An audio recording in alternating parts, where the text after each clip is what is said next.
একদিন ৫ জন লোক জঙ্গলের পাশ দিয়ে হাঁটছিল। হঠাৎ তারা দেখতে পেল জঙ্গলের মাঝে দাঁড়িয়ে আছে একটি বড় দৈত্যাকার আনারস। আনারসটি দেখেই তাদের চোখ চকচক করে উঠল। লোভে তারা তাড়াতাড়ি দৌড়ে গিয়ে নানা রকম যন্ত্রপাতি আর মেশিন এনে ফেলল।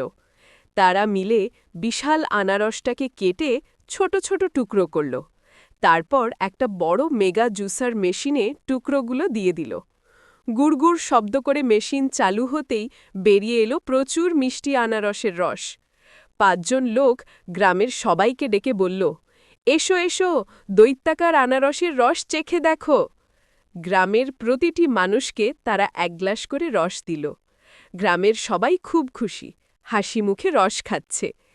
ঠিক তখনই একটা ছোট্ট বিড়ালছানা দৌড়ে এসে কেঁদে উঠল। ম্যাও, তোমরা সবাই রস খেলে কিন্তু চ্যানেলটাকে সাবস্ক্রাইব করলে না। যত তাড়াতাড়ি পারো লাইক, শেয়ার আর সাবস্ক্রাইব করে দাও। বিড়ালের কথা শুনে সবাই হেসে ফেলল আর সঙ্গে সঙ্গে চ্যানেলটা সাবস্ক্রাইব করল।